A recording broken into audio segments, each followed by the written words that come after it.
O que tem de filho do diabo mercenário atrás de púlpito hoje engravatado, de Bíblia na mão pregando, falando Jesus, Jesus. O que tem hoje é impressionante. Parece que Pedro estava assistindo uma televisão. Impressionante. Inigualável essa revelação. Amém. Isaías 40 diz: consolai, consolai o meu povo, diz o vosso Deus.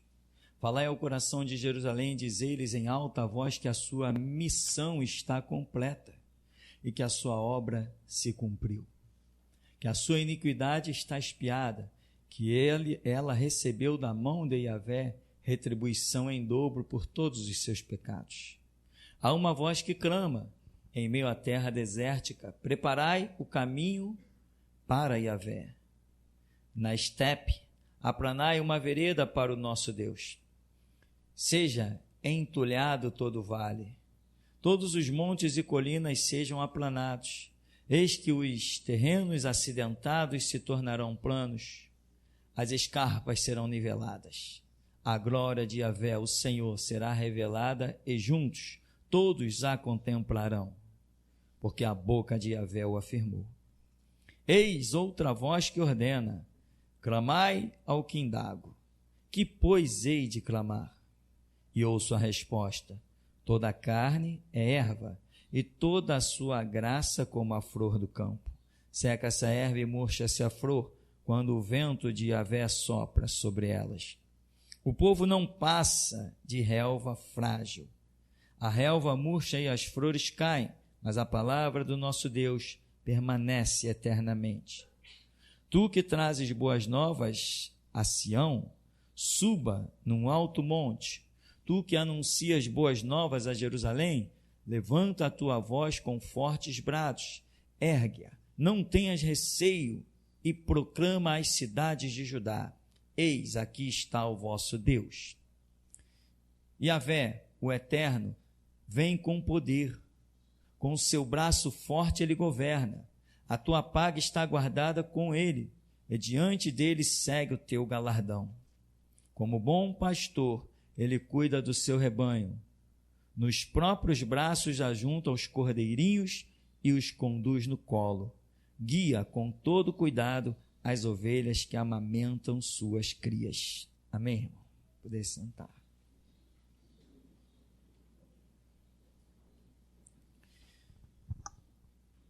Irmão, a passagem tão característica da profecia que se cumpre sobre aquele que fecha o tempo da lei, João Batista. Mas o que vemos aqui é uma promessa de Deus tremenda, que começa com duas palavras, né? Uma palavra repetida que diz: consolai, consolai o meu povo, diz o vosso Deus. E a promessa é de consolo. E o que essa promessa vai vir? Ela não é apenas: está aqui a promessa de consolo e acabou a história. Não. É dito que vem uma promessa de consolo, Isaías profetiza, mas tem duas etapas aqui até que esse consolo aconteça.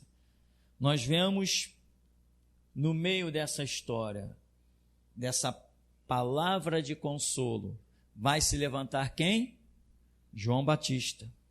E depois de João Batista, para que se cumpra a palavra de consolo, a promessa, vai se levantar Cristo. Quando Deus promete alguma coisa, irmãos, sempre ainda tem alguma coisa a ser realizada. Sempre. Isso é fato. Isso é tremendo. Já explicamos isso em seminários, para que ninguém se iluda quando Deus diz assim: eu vou realizar uma obra na tua vida. Opa, que beleza! Não, se Deus disse que vai realizar uma obra na sua vida, você pode se preparar, porque você vai ter que passar pelo vale da sombra da morte. Deus diz que vai exaltar o teu nome como servo dele. Tá bom, então você pode se preparar para uma fornalha, para uma cova de leão.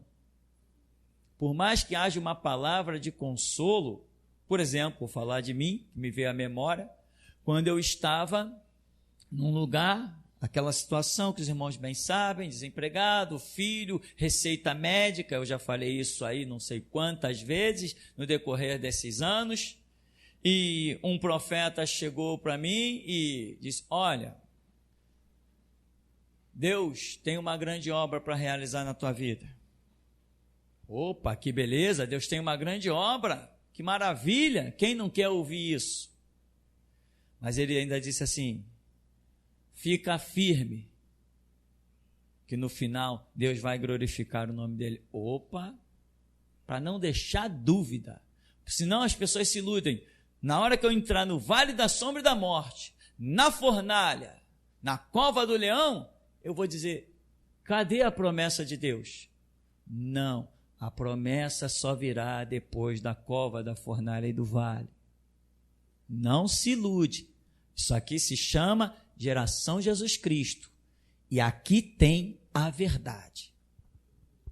Esse negócio de, porque eu profetizo que a tua vida vai ser vitoriosa. Primeiro, o cara não é nem profeta, não tem unção para isso, nem pregador não é mais, e já está querendo profetizar que, e o povo, eu recebo, aleluia, e glória a Deus, e começa o teatrinho, você recebe, levanta a mãozinha direita, e recebe, pega no ar, e brá, brá, brá, e toma-lhe palhaçada, e a igreja vai sendo massacrada, e na hora que o diabo bateu o pé, quem vai me encarar aí? É que nem aquela música, que se gritar pega ladrão, não fica um. Não fica um. Não fica um para encarar o diabo. Amém, irmão? E aqui não tem ilusão. A gente sabe muito bem que Deus chama todos os povos, tribos, línguas e nações, mas na hora da coisa séria ele faz uma seleção. Não é? Deus não está preocupado com 32 mil. Quando Deus chama 32 mil, sabe para que serve o chamado de 32 mil? Para que no meio dos 32 mil venha 300. Essa é pesada, né, irmão? Essa é gloriosa, essa eu senti na alma. O Senhor Deus falou com muita gente hoje aqui. Só nessa palavrinha, ele moveu dentro da alma, arrepiou tudo. Então, irmão, veja bem. Tem a palavra, tem a promessa, mas entre a promessa e o cumprimento tem um deserto. Moisés vai lá no Egito e retira o meu povo de lá. Porque eu farei o meu povo herdar a terra, que eu jurei aos seus pais que lhes daria. Tem mais, Moisés? Quem é a prova de que eu te enviei? Tu vai voltar com esse povo e vai me adorar aqui nesse monte. Essa vai ser a prova. Quando tu voltar aqui, eu estou dizendo que tu vai voltar aqui. Pode encarar Faraó, pode encarar o exército de Faraó, pode encarar o que tu quiser. Tu vai voltar aqui e vai me adorar nesse mesmo monte.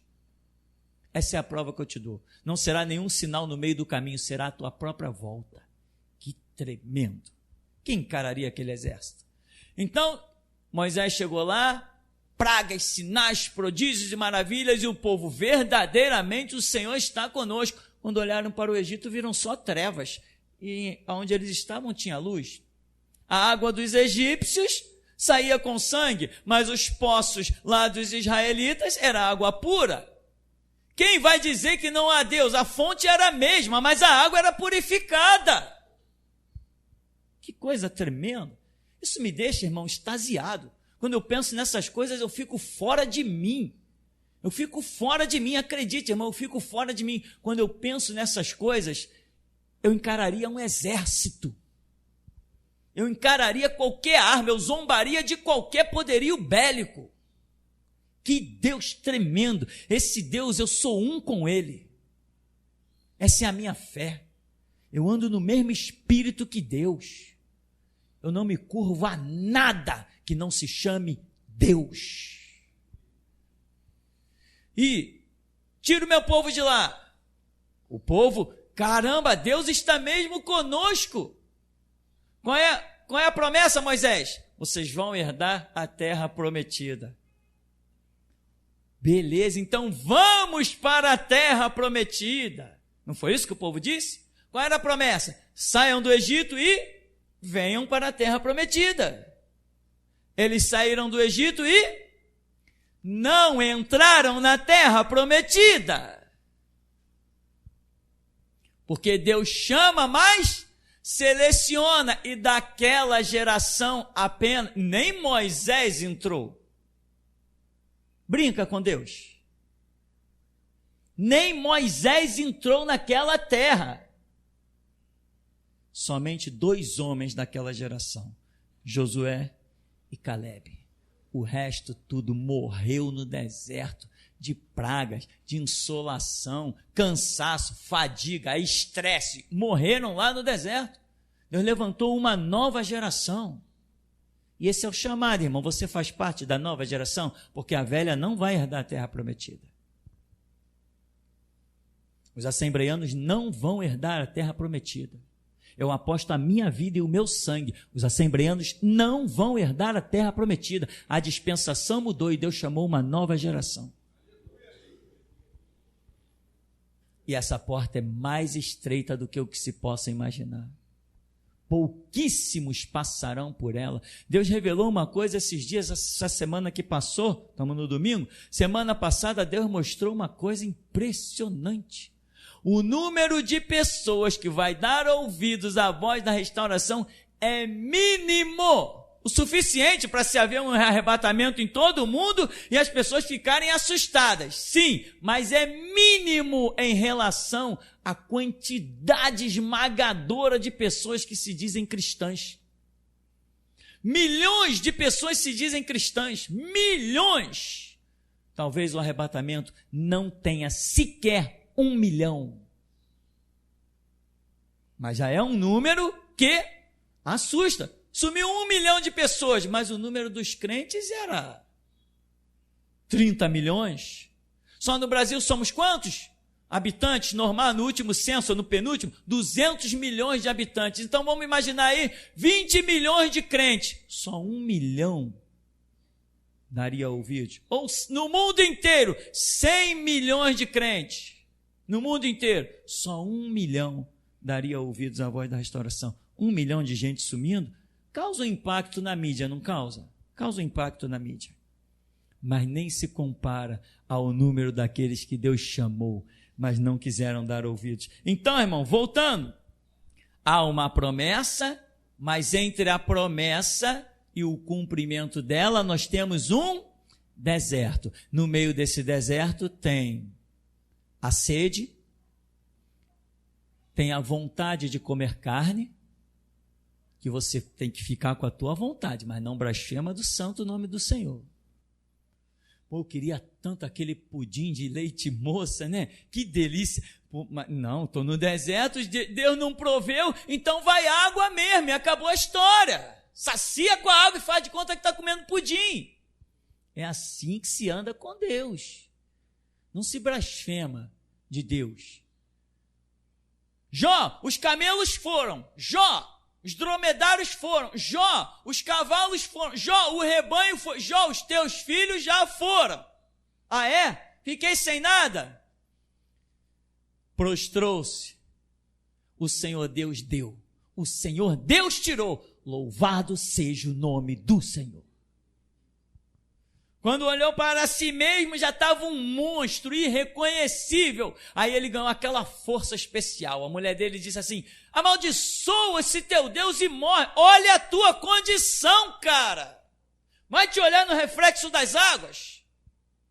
Amaldiçoa esse Deus. Amaldiçoa. Olha o que ele fez contigo. Amaldiçoa ele. Tu é louca, mulher. É assim que se serve a Deus. Enquanto uns são loucos para dizer não a Deus, nós somos loucos para morrer por Ele. É assim que se serve a Deus. É só assim que se serve a Deus, dizendo: Jesus, me capacita a morrer por Ti. Só assim. Uma fé aquém disso é lixo. Não presta para os projetos de Deus, porque o projeto dele é somar o número que ainda falta daqueles que estão debaixo do altar. Então, irmão, tem uma promessa, mas entre a promessa e o seu cumprimento, tem um deserto de sol escaldante. Tem a vontade de comer carne, tem a sede, até você achar a rocha que vai dar água. Tem as serpentes que andam pelo deserto. Mas engraçado, não diz que por acaso alguém foi picado por uma serpente. Não, não tem relato de ninguém picado por nenhuma serpente no meio do deserto. E deveria ter, naturalmente falando. Imagina 650 mil pessoas andando por um deserto, 650 mil pessoas no mínimo. Calcula-se que foi 1 milhão de pessoas, pelo menos, que saiu do Egito, mas só o número de homens, 650 mil, vindo pelaquele deserto, passando em cima de pedras, em cima de covas de serpente, covas de escorpião. Ninguém foi picado por um escorpião, ninguém foi picado por uma cobra. Quando eles foram picados pelas víboras, foi porque Deus mesmo suscitou as víboras por causa da rebeldia deles, mas naturalmente ninguém foi picado. Deus te conduz pelo vale, irmão, mas Ele cuida de ti. Então não blasfema, fica firme. E não é firme, irmão, nessa fezinha de nada. Não, tem que melhorar o nível da tua fé. Ontem você estava crendo que Deus poderia te fazer alguém bater na porta e dar um pão. Hoje você tem que crer que você vai assentar e o anjo é que vai te servir. É assim, você tem que desenvolver isso dentro de você. A fé, meu irmão, é você que desenvolve ela. Deus te dá a ferramenta, pelos seus feitos, pela manifestação do seu poder. Mas é você que desenvolve essa fé. Não fique esperando Deus girar o botão. Aquele ali, mais fé para aquele ali. Ô Gabriel, gira aquele botãozinho lá, para a direita, fé do fulano. Não existe isso não, irmão. É você que decide qual nível de fé você terá. É você que decide isso. Está aqui escrito, Jesus andou sobre as águas, eu creio, acabou, eu aposto a vida e ponto final. A tua fé, subiu. Moisés abriu o mar vermelho, o cara disse que não, o historiador disse que não, abriu sim, eu aposto a vida, a minha fé, Jesus ressuscitou dos mortos, depois de 3 dias ressuscitou Lázaro com 4 dias. Mas não interessa mais, está escrito aqui, o Espírito Santo testificou, eu creio e aposto a vida. A tua fé vai subindo. Ainda que um exército se acampe contra mim, eu não temerei mal algum, eu creio, aposto a vida. É assim, é você que decide o nível da fé que você vai ter. Não fique esperando ela acontecer, não. A fé que eu tenho é a fé que eu decidi ter. Porque todo mundo tem Bíblia na mão, mas nem todos creem nas mesmas coisas. Lembra dos batistas? Não, irmão, isso aqui foi para aquele tempo. Hoje não existe nem mais visão, nem sonho profético, não existe nada disso. Eu digo, não, existe sim, eu creio. Cada um decide a fé que vai ter.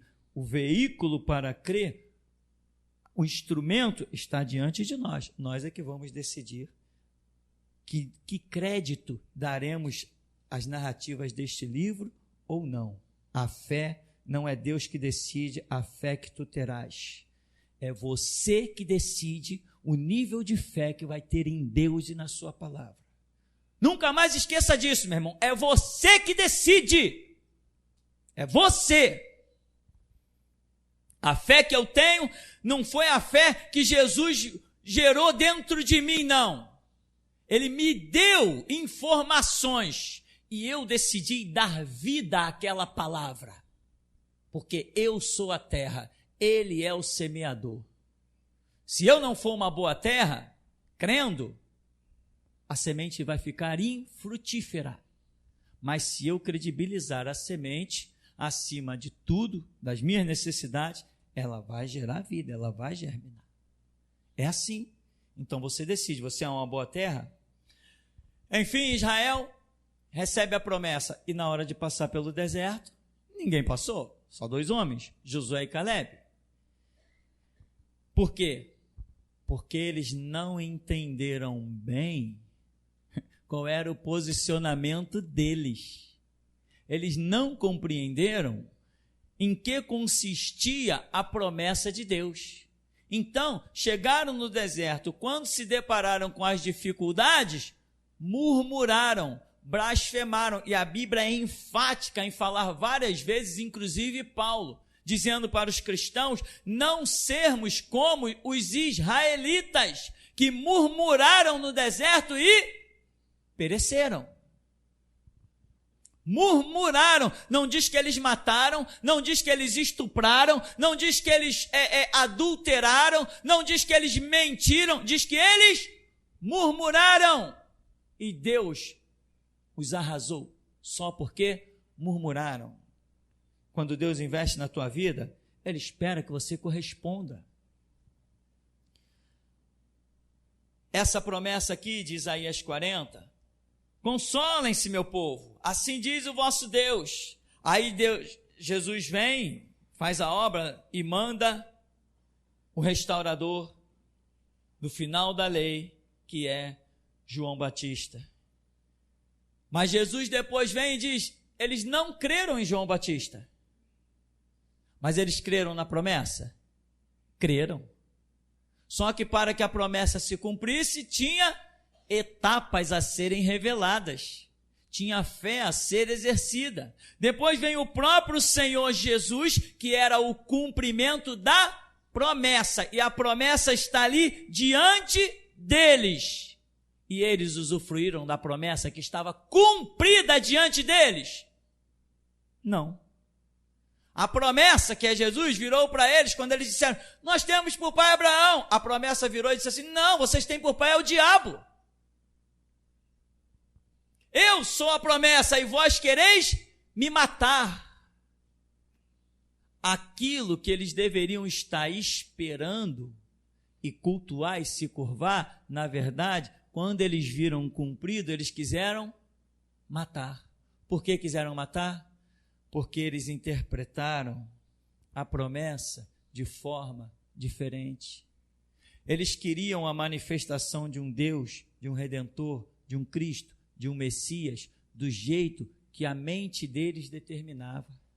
Era o molde daquilo que eles queriam, como eu já coloquei lá no grupo do WhatsApp há algum tempo atrás. As pessoas não encontram Deus, sabe por quê? Porque elas querem um Deus aos seus moldes. Elas querem se ver refletidas e identificadas nesse Deus. Não, eu só me identificarei com Deus depois que Ele, meu irmão, me lavar por dentro e por fora. Depois que Ele mudar todas as minhas concepções, jogar as minhas ideias no lixo. Depois que eu aprender a abaixar o nariz, curvar a cabeça, inclinar a fronte, aí eu vou me identificar com Deus pelas obras que Ele realizar na minha vida. No começo, eu olho e tenho que ver que eu estou completamente reprovado, mas só que as pessoas estão em busca de um Deus aonde elas olhem e se sintam plenamente satisfeitas. Impossível. Você não pode vir de uma vida toda errada, equivocada, de caminhos complicados e se deparar com a verdade e se sentir plenamente em liberdade. Não, a verdade, meu irmão, é aquilo que você ouve e te espeta. A verdade é aquilo que te ofende. Isso é a verdade. A mentira agrada a todo mundo. Quando eu era macumbeiro, espírita, ia para os terreiros de macumba, os demônios, o barqueiro, o tranca-rua, o preto velho, a pombagira, eles diziam assim para mim, você é um cara muito bonito, você é um cara invejado, você é um cara isso, só faltava dizer que eu ia, sei lá o quê. Eu era o dono do mundo, eu era Deus, eles só me exaltavam, não via nada de errado. Era só exaltação, era só engrandecimento. Colegas meus, e diziam para eles que eles eram a reencarnação de Alexandre o Grande, eles eram a reencarnação de Ciro, eles eram a reencarnação do rei da Babilônia, e todo mundo se sentia cheio com estas mentiras desfarrapadas. Mas quando eu entrei na igreja, a pregação principal do evangelho é: arrependei-vos, porque é chegado o reino dos céus. Sabe o que é arrependei-vos? Olha, vergonha na cara, vamos endireitar as vossas veredas, o machado está posto na raiz da árvore, a árvore que não produzir bom fruto vai ser cortada e lançada fora. Isso é evangelho. É disso que você tem que mais se atentar quando você ouvir uma palavra que te desagrada, uma palavra que rasga a tua alma, uma palavra que te contraria, uma palavra que praticamente que te amaldiçoa, uma palavra que te destrói. É aí que Deus está. Lisonjas, meu irmão, ninguém vai entrar no reino dos céus com lisonjas, vai entrar com chicote, porque Deus repreende, castiga e açoita todo aquele que tem por filho, a todo aquele que ama. Então, meu irmão, atente, houve uma promessa, mas Israel não desfrutou desta promessa, a nação não desfrutou, quem creu em Jesus foi uma turminha, uma minoria. No dia do cumprimento da promessa lá em Pentecostes, nos alpendre de Salomão, tinha quantos lá reunidos? 120 pessoas estavam reunidas no alpendre de Salomão. 120 pessoas! E Jesus veio para toda uma nação de mais de milhões de pessoas. 120 estavam reunidas. Tem ideia do que é isso, irmão? Tem ideia de quando Jesus diz assim, olha, a porta é estreita e poucos passam por ela? Imagina Jesus olhando e dizendo assim, são poucos. Imagina o que são poucos para Jesus, que tem a visão de toda a humanidade, e dizer, são poucos os salvos. Mas os perdidos, diz a Escritura, são como a areia do mar, incontáveis. E você acha que Jesus, a salvação sendo para tão poucos, Jesus tem uma palavra de engrandecimento? Jesus tem uma palavra de lisonjas? Tu vai entrar na igreja e Jesus vai dizer assim, olha, hoje é a tua bênção, hoje é a tua vitória. Meu irmão, entre a promessa e o cumprimento dela sempre tem um vale. Se Jesus disser, hoje é o dia da tua bênção, enquanto a bênção não chegar, significa que é a hora do teu vale. É a hora de você se redimir, é a hora de você se corrigir, é a hora de você reconhecer coisas. Até meia-noite você tem o tempo. Passou de meia-noite, você perdeu a bênção. Então, consolai, consolai. Vem João Batista para que é o amigo do noivo. Jesus não quis pegar a nação de Israel de surpresa. Ele tinha uma promessa, ele mandou João Batista na frente, olha, preparai o caminho, fazei veredas justas ao Senhor, ele está vindo. Quem é você? Não, eu sou a voz do que clama no deserto, eu sou enunciado de Isaías. Mas após eu, vem um que eu não sou digno de abaixando-me desatar as correias das suas alparcas. Ele batizará com o Espírito Santo e com fogo. Ele tem na mão a sua pá e limpará a sua eira e vai separar a palha que não presta para o fogo inextinguível. Ele vem aí, eu batizo com água, mas ele vai batizar com o Espírito Santo e com fogo. Todo mundo falou, caramba, esse então que vem é tremendo. Vamos esperá-lo? Vamos esperar. E ele apareceu. E quem o recebeu? Um grupinho lá. Um grupinho que não discerniu a promessa. E é isso, irmão. Você tem que discernir, tem que entender. Há uma promessa na tua vida. Por exemplo, há uma promessa de salvação. Mas antes de você entrar no céu, você vai ter que dar uma declaração de que você é digno de entrar naquele céu. E essa declaração, meu irmão, não vai ser dada diante de Deus. Ah, Deus, eu te amo, eu sou apaixonado por ti. Não, essa declaração vai ser dada diante de homens. Confessa a Jesus para tu morrer agora. Diz que tu ama esse nazareno aí. Eu amo ele, então tu morre. Morre e vai para o céu. O nosso testemunho, Jesus falou assim, vós sereis os meus mártires, as minhas testemunhas. Jesus nos chamou para testemunhar diante de Deus? Diante de Deus eu posso testemunhar lá dentro do meu quarto. Mas quando ele disse, ide por todo mundo, então ele quer o meu testemunho diante do mundo. Pede força, pede graça.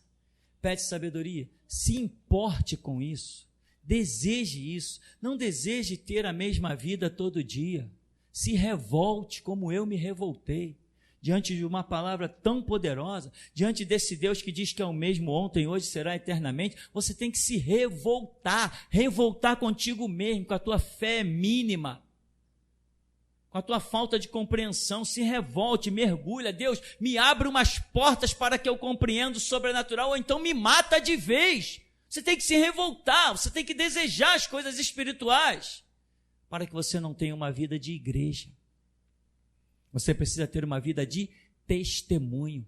Você precisa ter uma vida de desfazer as obras do diabo. O teu currículo não é dizer, eu frequentei a igreja durante 40 anos. Não, o teu currículo é dizer, eu desfiz as obras do diabo durante 40 anos. Eu cantei na igreja 40 anos. Não. Eu apregoei Jesus, fiz o mundo engolir Jesus durante 40 anos. Eu agradei Jesus lá nos Atos. Não, agradei Jesus nos Atos. Eu revoltei o mundo lá fora. Essa, meu irmão, é a resposta que Deus quer de você. É isso que vai fazer de você herdar mesmo as promessas. Então tem promessa. Jesus vem e está profetizando, né? Consolai, consolai. Aí, para não pegar de surpresa, vai lá, João. Vai anunciar que eu estou chegando. João vai, desce o cajado, não poupa a palavra. Mas Jesus vem, quem o estava esperando? Ninguém. Os magos vieram do Oriente. Onde está o rei dos judeus? Chama aí os anciãos, eles têm pergaminho. Vai nascer em Belém, hein? É mesmo? E por que vocês não estavam esperando? Não estavam esperando promessa nenhuma. Não estavam esperando ninguém. É assim que muita gente vive, com a promessa escrita no pergaminho, escrita no papel, mas a promessa não está ardendo escrita nas tábuas do seu coração. Aí não funciona, irmão.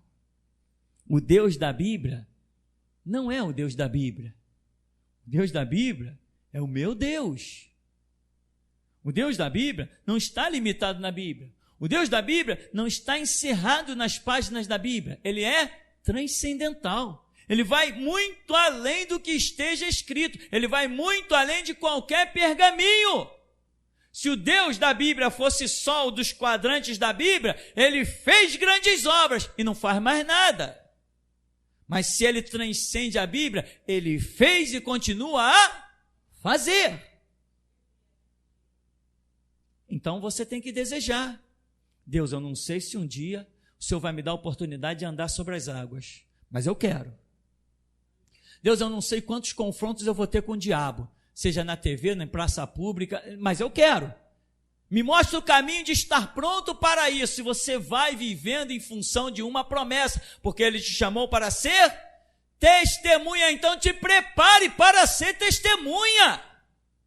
O que eu vos falo ao pé do ouvido, apregoai nos telhados. Então se prepara. Você não pode subir ao telhado sem ter nada para apregoar. Tem que se preparar. Tem que estar pronto. Aqui tem uma promessa. Aí vem Jesus. E cadê? Eles não estão nem aí. Por quê? Porque eles esperavam o cumprimento de uma promessa, irmão. Esse é o detalhe. Nos seus próprios moldes. Aí vem Jesus e é aclamado pelas crianças. Alguém diz assim, olha aí, manda essas crianças calarem a boca. Nem quando a promessa está passando, quando as crianças de quem procede o perfeito louvor, ninguém mandou aquelas crianças gritarem. Elas foram cheias do Espírito e começaram a dizer, hosanas, hosanas ao Rei, bendito que vem em nome do Senhor. E os sacerdotes, os santões, manda as crianças calarem. Jesus falou, se elas calarem, as pedras vão gritar. Entende, irmão? A promessa se cumprindo, mas eles olham, quem é esse que vem aí? O Nazareno, como que ele vem? Ele se diz o Messias, como que ele vem? Ele vem com vestes comuns, então ele vem montado em cavalo, ele vem montado num filhote de jumento. Eu não quero um rei desse. Tem gente que não recebe as promessas de Deus, sabe por quê? Porque elas não vêm com a aparência que a pessoa está esperando. E é por isso que muita gente vai se ferrar, porque eu sou o cumprimento de Malaquias. Muita gente vai se ferrar. O bairro de Santo Cristo, então, esse já está ferrado. Esse foi o primeiro a entrar no juízo de Deus. O bairro de Santo Cristo foi o primeiro. Por quê? Não é esse aí o Tupi? Não é aquele moleque que jogava a bola de gude? Não é aquele moleque que quebrou um monte de telhado soltando pipa? Não é aquele moleque que vivia jogando futebol ali? Não é aquele pobre? Todos nós, irmão, temos o nosso antes e o nosso depois. Eu não solto mais pipa, não jogo mais bola de gude. A matemática não é mais a minha ocupação, nem a química, nem a física. Deus faz obras profundas e transforma a maldição em bênção. Do nada ele chama à existência todas as coisas que ele bem quiser, que ele bem entender. Do nada. Então, muita gente... O Tupi, mas não suportaram sentar nesses bancos, porque o chicote soa tão violentamente que eles não aguentam. Muitos destes vieram e tiveram que sair no meio do culto, porque a pancada é violenta. Reino de Deus não é para fraco, reino de Deus é para forte. Reino de Deus não é para quem quer sombra e água fresca, é para quem aguenta o deserto, para quem encara mesmo. Então olharam para Jesus, não, esse é o Messias? Não, eu não quero esse cara não. Eu quero um Messias. Ele vem acompanhado de quantos cavalos? Não, nenhum cavalo, ninguém. Soldados armados, nenhum. Armadura, espada, não, ele não vem com nada disso. Só tem um bando de prostitutas e ladrões que estão seguindo ele, dizendo que ele é o Messias. E você pode glorificar a Deus? Como uma prostituta, como um ladrão que ele redimiu e agora ele olha para você, ex-prostituta, ex-ladrão, ex-viciado, como o mais santo, o melhor dele. Mas muita gente não aceita as coisas de Deus porque elas querem as coisas de Deus aos seus próprios moldes, e a forma de Deus agir, meu irmão, não se limita à visão humana. Senão não precisaria fé. A fé é firme fundamento das coisas que se esperam e prova dos fatos que não se veem. Você aceitar as coisas pela fé significa que as coisas não são plenamente enquadradas nas tuas concepções. Isso é que é necessário fé. Eu não preciso de fé para saber que eu vou bater aqui e vai fazer um barulho. Eu não preciso de fé para isso, eu sei que é assim. Mas eu preciso de fé para aceitar um Deus que eu nunca vi. Eu preciso de fé para receber e caminhar e deixar que Deus fale, testifique no meu espírito. Eu preciso de fé para aquelas coisas que eu não posso tocar, para aquelas coisas que fogem aos quadrantes da minha memória. E esperar um Cristo montado num jumentinho é a coisa mais ridícula para muita gente que Deus poderia fazer. Mas tinha promessa? Eis aí vem o teu Redentor, justo, íntegro, montado num asninho, cria de jumento. Não tinha promessa? Não tinha profecia? Eles creram na promessa, na profecia? Nunca creram nisso. Eles olhavam para aquilo e diziam, esse profeta é maluco. Imagina um redentor, imagina alguém poderoso entrar numa cidade montado num jumento. Esse profeta, mataram ele, esquartejaram esse desgraçado. Imagina um homem profetizar que o Todo-Poderoso vem montado num filhote de jumento. É esse o motivo que muita gente não verá a glória de Deus. Porque está olhando para o simples e não é capaz de ver o poderoso. É por isso, irmão. É exatamente assim. As pessoas se conduzem de forma que elas querem encontrar aquilo que elas desejam, dentro dos moldes todinhos que elas desejam. E, no entanto, a preocupação de Deus nunca é se mostrar como a pessoa espera vê-lo. Moisés não esperou ver uma sarça pegando fogo e uma voz falar com ele. Essa sarça não para de queimar? Ora, Deus não poderia ter se manifestado numa forma de homem? Ele não manifestou-se para Manoá? o pai de Sansão, em forma de homem? Ele não se manifestou para Josué em forma de homem? Ele não se manifestou por debaixo do carvalho para Gideão em forma de homem? Para Moisés ele se manifestou em forma de uma árvore pegando fogo. Imagina que loucura. Moisés olhar para a árvore e ouvir uma voz: Moisés, Moisés, tira a sandália, não te achegues para cá, tira a sandália dos teus pés, porque o lugar em que tu pisas é terra santa. Moisés rodou: quem está falando comigo? Uma árvore pegando fogo? Que loucura, eu vou me embora daqui.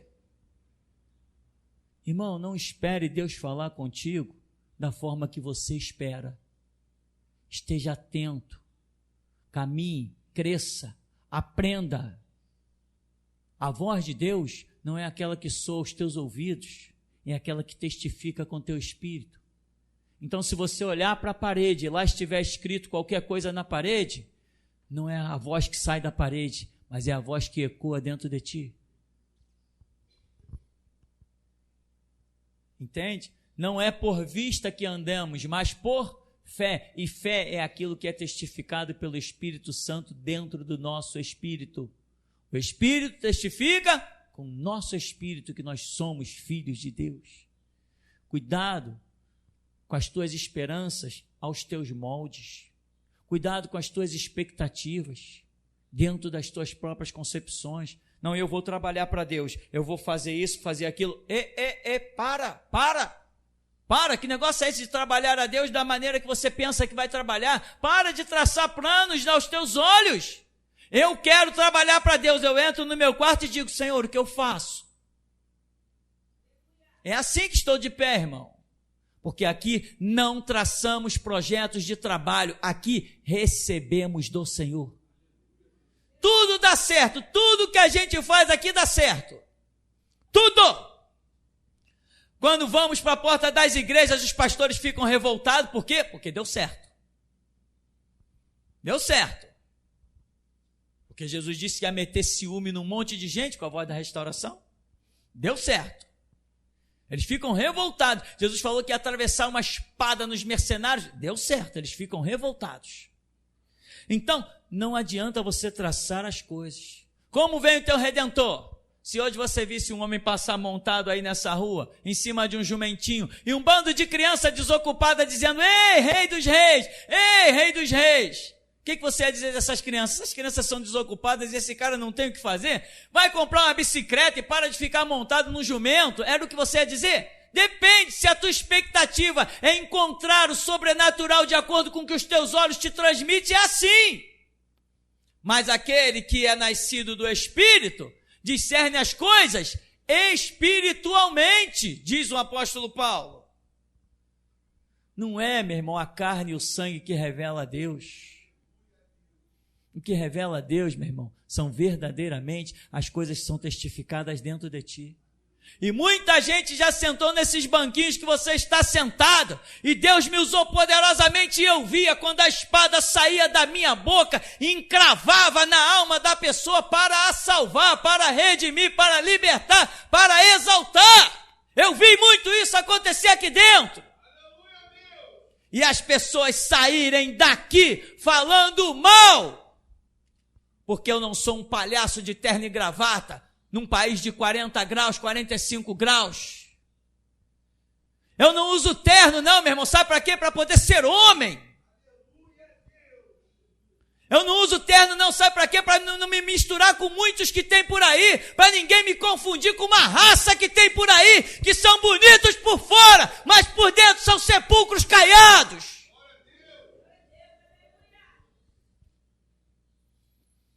E é esse, meu irmão, o chamado de Deus na tua vida. Você aprender a discernir a promessa aos olhos de Deus. Deus tem promessa, mas não espere que eu seja aquilo que você quer. Deus te chamou para diante de um sacerdote. Não espere que eu seja o que vai te agradar, não, porque eu não vou te agradar. Eu não fui chamado para agradar homem algum.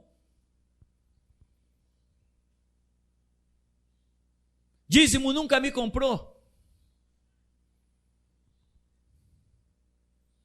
Posso ir comer na tua casa, na tua mesa, mas se eu tiver que atravessar uma espada no teu peito, eu vou atravessar. Esse sou eu. E é bom você ficar feliz com uma espada atravessada por um homem que tem a verdade. Não espere encontrar as coisas aos moldes dos teus olhos. Não espere. Quem vai aceitar um rei montado num jumento? Quem vai aceitar? Sabe o que Deus estava mostrando? Eu começo a minha seleção, é aí, ó. Os orgulhosos não aceitam quem se apresenta humildemente. Se Jesus tivesse entrado num cavalo, acompanhado de uma comitiva, com coisas de ouro, de prata, de bronze, toda a nação talvez tivesse se rendido a ele e dito, esse é o nosso rei.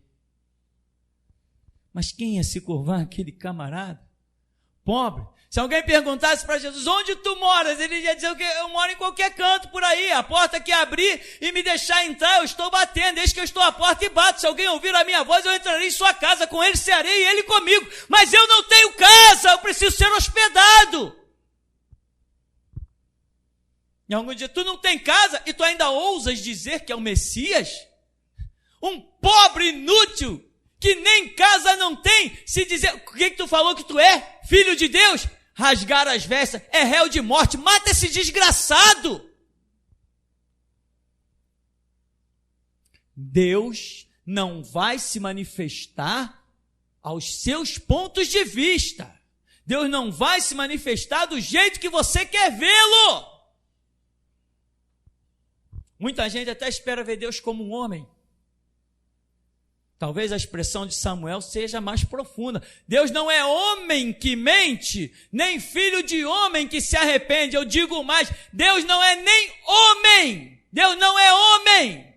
Ele criou o homem, mas não é homem. Ele não se compara a nada daquilo que ele criou. Ele é infinitamente superior. E muita gente está pensando que vai ver Deus em forma de homem. Está viajando. Os homens que mais tiveram visões espirituais, que olharam para o lado da direção do trono de Deus, não viram um ser de 2 olhos, boca, nariz. Olha o que João viu. Vê se aquilo que João viu pode ser comparado a um homem. Vestes talares, olhos como chama de fogo, como chama de fogo, da sua boca uma espada afiada de 2 gumes, seus cabelos alvos como a branca lã, no seu peito uma couraça, no seu cinturão outra couraça. Aquilo é um homem? Aquilo é uma figura de um homem? Não é para mim. Então, meu irmão, o tema da nossa mensagem é esse: a forma de Deus agir. Você tem direito a dúvidas, eu sempre digo, mas você é obrigado a tirar as suas dúvidas, entrando no seu quarto, fechando a porta e falando com Deus. Você precisa fazer isso. Na dúvida, não rejeite o que você está ouvindo, não rejeite nem o que você está vendo. Na dúvida, vai para o seu canto orar, porque diz o profeta Abacuque, ainda que a figueira não floresça, olha, ainda que eu olhe e aquilo que eu espero, ver a figueira florescer, ainda que ela não floresça, ainda que não haja fruto na vide, o produto da oliveira minta. Eu estou esperando que a oliveira dê as suas azeitonas e ela vai produzir outra coisa. Produto da oliveira minta. E dos campos a malhada seja arrebatada. Nos currais não hajam vacas. Todavia, eu me alegrarei no Senhor e exultarei no Deus da minha salvação. Ou seja, ainda que os meus olhos sejam completamente traídos, a minha esperança permanecerá no Senhor. Então Deus não se manifesta da forma que nós esperamos. Guarda isso para você não tropeçar lá na frente. Porque muita gente diz assim, não, irmão, eu ouvi isso, mas eu discordo disso. Eu acho que Deus não faria. Agora ninguém mais quer papo comigo. Mas no começo, há uns 10, 15 anos atrás, as pessoas me encontravam na rua, tinha rádio, e diziam assim, irmão, eu escutei você falando aquilo ali, mas eu não concordo muito não. Eu dizia assim, mas e se Deus mandar falar, você fala?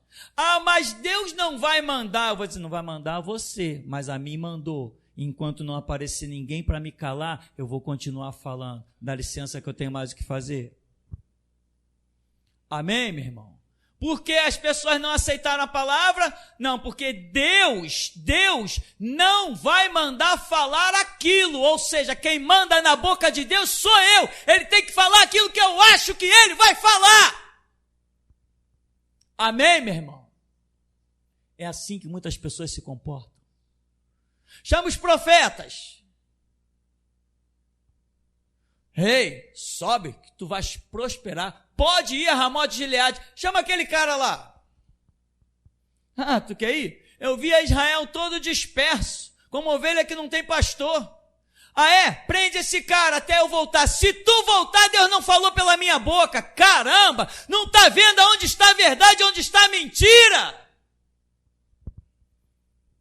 Mas acontece que aquele que falava a verdade não sentava na mesa deles, dos políticos, dos safados, dos ordinários. É assim, irmão. Lá tem Jeremias com 400 profetas, 450 profetas. E os 450 profetas? Deus vai quebrar o jugo de Babilônia. É mesmo? Olha, eu vi isso aqui, tá vendo que eu construí? Tu vai escornear os sírios com isso aqui, vai acabar com eles.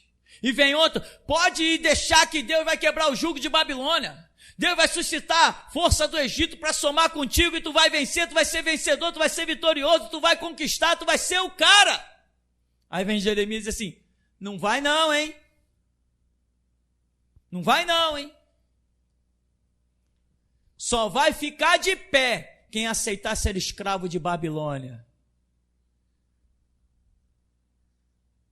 O que o rei queria ouvir? Qual Deus queria, que o rei queria? O rei queria um Deus que lhe desse vitória, libertação aos moldes dele. Então, ele queria um Deus que desse a destruição de Babilônia. Jeremias vem e mostra um Deus que não ia destruir Babilônia, que ia dar triunfo à Babilônia, e ainda chamou Nabucodonosor de meu servo.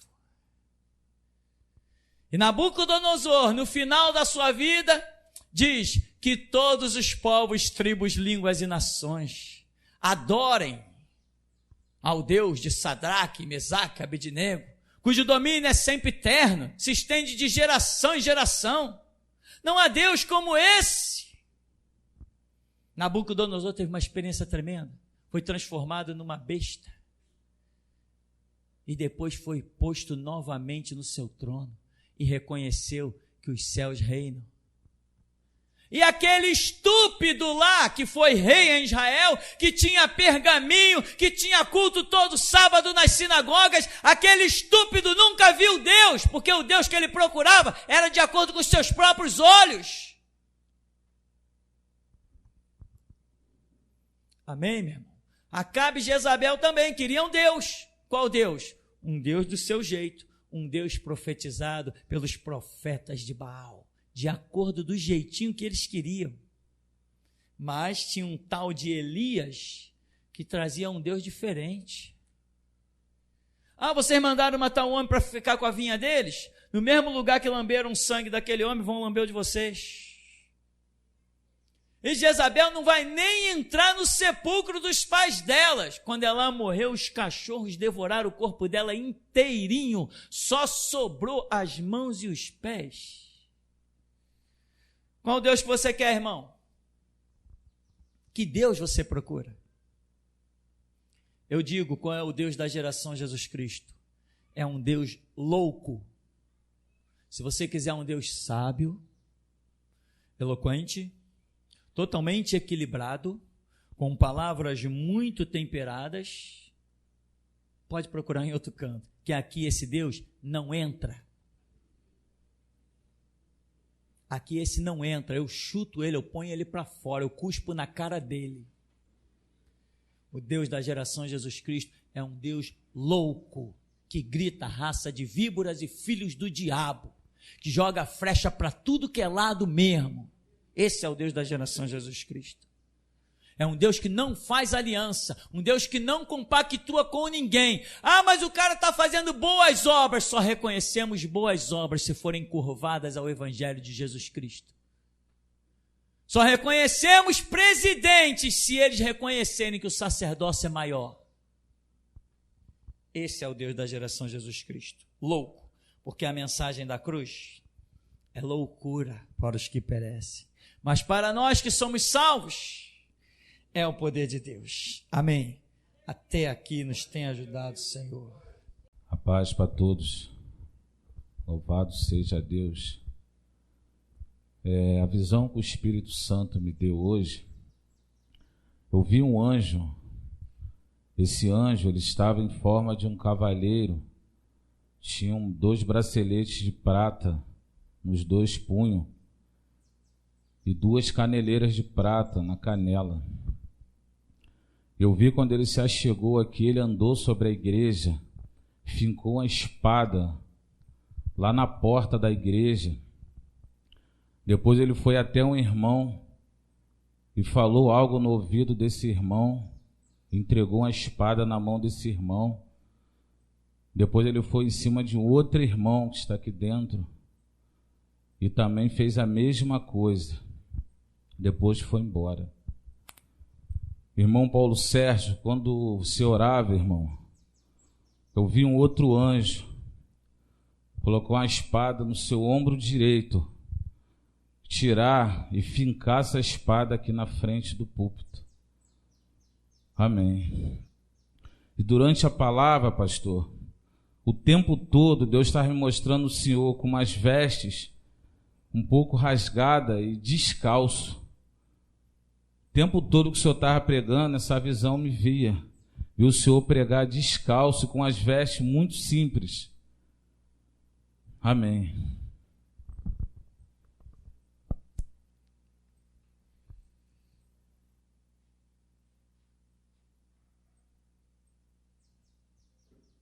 Via um termômetro e o ponteiro dele era uma espada.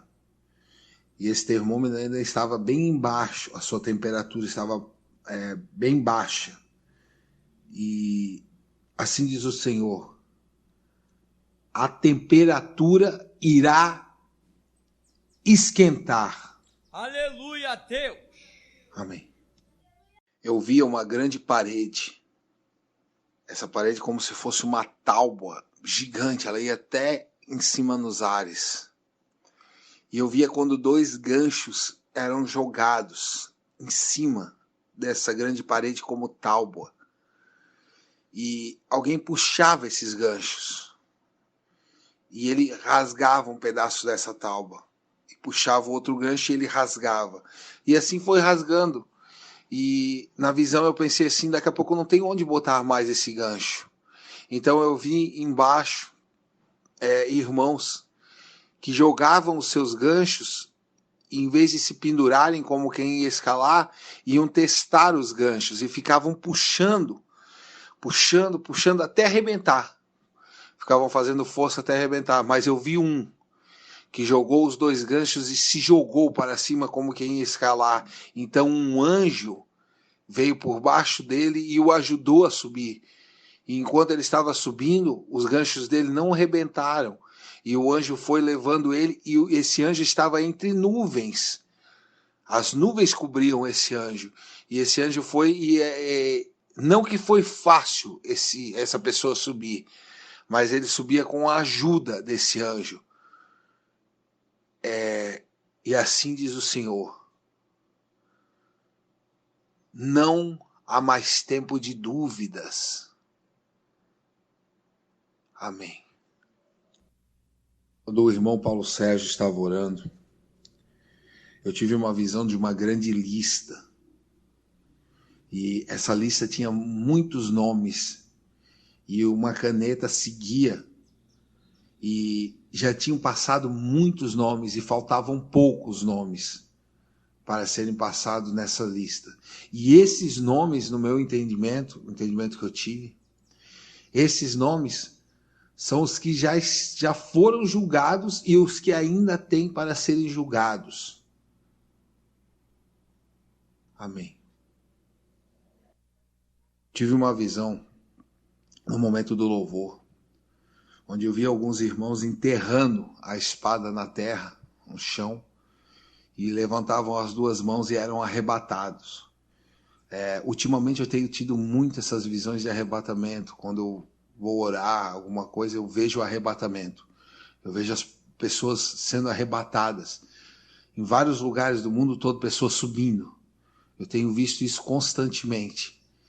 E hoje eu vi irmãos colocando a espada na terra, enterrando ela na terra, levantando as duas mãos e sendo arrebatados. E assim diz o Senhor: este é o meu projeto, que mesmo após a vossa partida, a minha palavra continue na terra. Aleluia. Não escondam as minhas espadas, pois eu não terei por inocente o que ocultar as minhas espadas. Amém. Quando o irmão Paulo Sérgio estava terminando o seu clamor, a sua oração, eu tive uma visão onde eu vi o sangue cobrindo toda a fachada do templo pós-prisão. E esse sangue vinha escorrendo.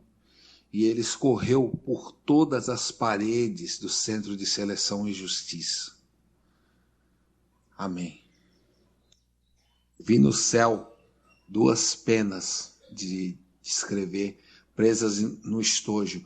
De repente elas quebraram esses dois estojos e saíram riscando os ares. Elas saíram riscando os céus.